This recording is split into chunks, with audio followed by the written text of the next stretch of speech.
This video is brought to you by Brilliant.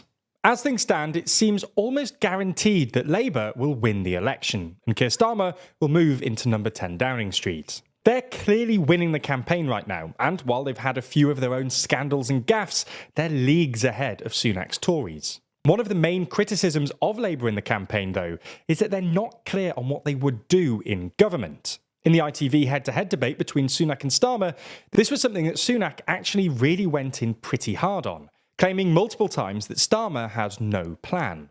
There has, therefore, been a lot of anticipation for the manifesto, with many waiting to see what the presumed next Labour government would do in office. So let's have a look into this, and have a look into the main promises in the manifesto, how they'd be paid for, and how they're likely to be received by the public. Before we start, if you haven't already, please consider subscribing and ringing the bell to stay in the loop and be notified when we release new videos. Now, even before the manifesto launched, the Labour Party outlined 5 so-called missions for government, something that seemed designed to rival Sunak's 5 missions for government outlined at the beginning of 2023. As we won't be able to go through the entire 136-page manifesto in this video, we'll instead go through each of the 5 missions and have a look specifically at what Labour has promised in relation to them in the manifesto. Now, the first mission is unsurprisingly to kickstart economic growth. More specifically, to get the UK's economic growth to the highest sustained level in the G7 by the end of Labour's first term. Broadly speaking, Labour wants to do 2 things to increase growth: reduce regional inequality and get the state more involved in the economy. In other words, Starmer wants the UK to get back into what's often called industrial policy, where the state supports private businesses that it considers strategically or economically significant without fully nationalising them. This would put the UK in line with both the US and Europe, which have both recently rediscovered an interest in industrial policy and protectionism to cope with their various economic and geopolitical challenges, including China's controversial trade practices and Russia's war in Ukraine. Specifically, Labour wants to invest in the UK's ports, so-called gigafactories, the steel industry, carbon capture and green hydrogen.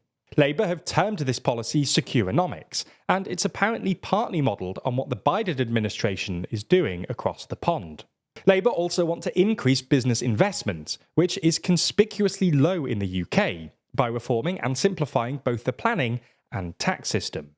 This might sound boring, but tax reform is often touted by experts as a cheap but effective policy avenue, and the UK's hyper-restrictive case-by-case planning system is one of the main causes for both the UK's housing crisis and the fact that the UK struggles to actually build big infrastructure projects like HS2. By reforming the planning system and reintroducing mandatory housing targets, Labour wants to build 300,000 homes a year, roughly 100,000 more than is currently being built, including by reclassifying some of the green belts. Labour also hope that investing in the UK's tech and transport infrastructure, including the UK's 5G network and the railways, which Labour want to nationalise, will help reduce regional inequality, mitigating the UK's economic dependence on London. On top of this, Labour want to deepen the devolution settlement, giving local authorities and the devolved government more money and power, instead of directing everything from Westminster, which they hope will help improve growth in those areas. Labour's second mission, namely turning the UK into, quote, a clean energy superpower, is closely related to their new focus on industrial policy. In essence, Labour want to use the state to support green industry, decarbonising the UK's energy system by 2030 while simultaneously creating 650,000 new high-quality jobs.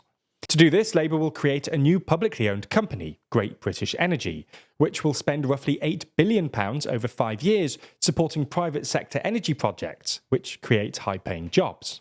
Labour are especially keen on nuclear power. They want to finish the nuclear plants currently being built and invest in small modular reactors.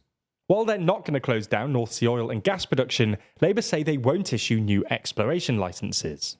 To reduce demand, Labour also wants to spend billions insulating UK homes and raise minimum energy efficiency standards, which they hope will allow the UK to reach net zero by 2050.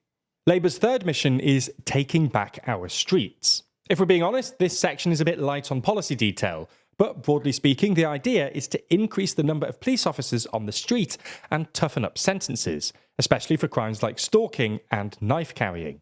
At the same time, Labour say they also want to focus on more preventative measures, basically rehashing Tony Blair's tough on crime, tough on the causes of crime mantra that served him so well back in 1997.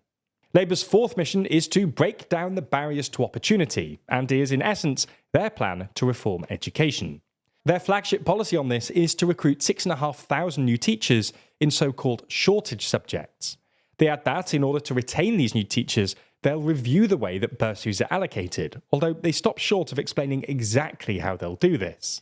Another thing Labour claim they'll fund here is another 3,000 nurseries, something they believe will enhance life chances. On top of this, though, Labour believe that free breakfast clubs for all primary schools, a protection on renters from arbitrary eviction, and the banning of zero-hour contracts will all help to confront poverty.